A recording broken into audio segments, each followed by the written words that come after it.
It is 10 p.m. in Sydney. It's 1 p.m. in Johannesburg. I'm Monita Rajpal. You're watching CNN. This is World 1, live from Hong Kong. It was a prank call that lasted just a few minutes, but the fallout, which included the tragic death of a nurse, continues in Britain and Australia. Almost a week after the call was made to the hospital where Prince William's pregnant wife, the Duchess of Cambridge, was being treated, the Sydney radio presenters who staged the hoax have spoken publicly for the first time. Michael Christian and Mel Gregg have given interviews to two networks, speaking tearfully about what happened before and after the phone call to the hospital, in which they jokingly posed as Queen Elizabeth and Prince Charles. Well, the show that Greg and Christian hosted has now been taken off the air, and their network says all its presenters are under orders to stop the prank calls for now. Well, CNN's senior international correspondent Matthew Chance joins us outside King Edward VII Hospital in London. And Matthew, it seems as though it just doesn't end there. They have spoken, but there continues to be some fallout.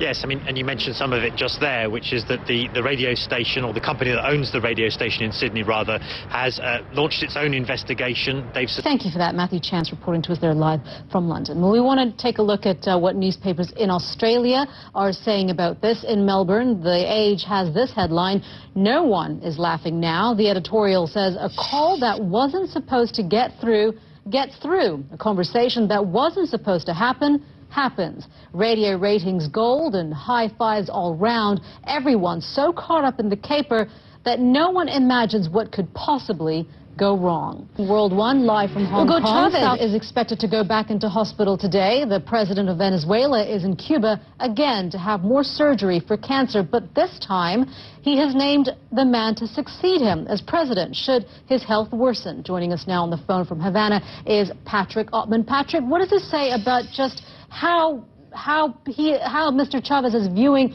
his own prognosis? You know, this is unprecedented in the long year-and-a-half now struggle for Hugo Chavez. All right, Patrick, thank you for that. Patrick Ottman reporting to us there from CNN Havana. You are watching World 1 live from Hong Kong. Barcelona football star Lionel Messi has made sporting history, breaking the record for goals scored in a calendar year. The 25-year-old Argentinian scored twice in Sunday's Spanish League match against Real Betis, taking his total so far in 2012 to 86. That's preparations are underway in Norway for the Nobel Peace Prize ceremony in about an hour from now. This year, the prize goes to the European Union, which is in the midst of its biggest crisis since it was founded. Jonathan Mann is in Oslo this morning. Jonathan, I wonder how many seats they're going to have to put out there for the leaders of the EU. Oh, you know, it's going to be very crowded here. I met, by the way, just a short time ago with senior U.S. officials and diplomats say that American and European defense contractors are training Syrian rebels to secure chemical weapons stockpiles.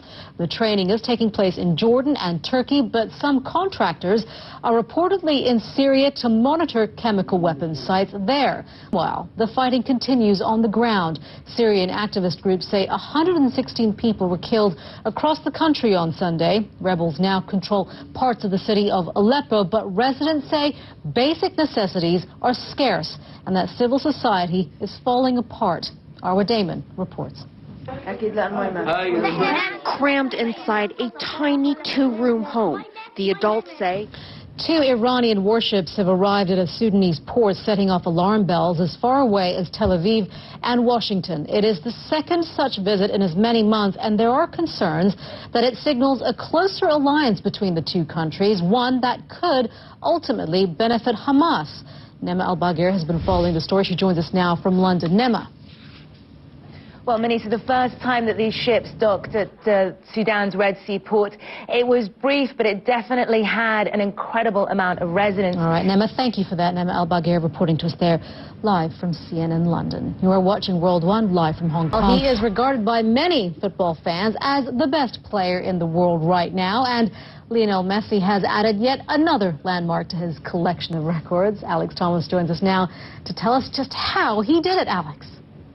Yes, Monita, just days after a knee injury threatened to sideline him for weeks, Lionel Messi has returned to action for Barcelona and smashed football's 40-year-old record for goals scored in a single. Manchester football clubs in world sport in just over 5 hours' time. For now, back to you in Hong Kong, Monita. Yeah, and just now you have to deal with Monita, and that's it. Alex, thank you very much for that. You're watching World 1 live from Hong Kong. Welcome back. You're watching World 1 live from Hong Kong. The president of the Philippines has declared a state of national calamity in the wake of Typhoon Bopa. The death toll from the devastating storm has climbed to 540 people, and more than 820 are reported missing. Bopa is the strongest storm to hit the Philippines this year. Let's get the latest now on the situation in the Philippines. We go to our Mari Ramos at the World Weather Center. Mari. Monita, you know, it's devastating when you see those pictures like that, and so many people still missing, and so many people right now in need of aid. Monita, they say they're going to name her Snow White. Oh, I don't know if that's a good idea, but seems like a good idea right now, I guess. Yeah, right, Maury. Thank you very much for that. We want to share with you an extraordinary story out of Uganda about a girl who was living in a slum when she discovered the game of chess. It was a move that lifted her out of poverty, and it gave her a new start. The story of Fiona Mutes has inspired so many people that a book has been written about her. Now Disney plans to turn that into a film. Fiona and her chess coach and biographer spoke to CNN's Josh Letts. Before I discovered chess, I was living in the hard life where I... What a great story. You're watching World 1 live from Hong Kong. I'm Monita Rajpal. Thank you for joining us.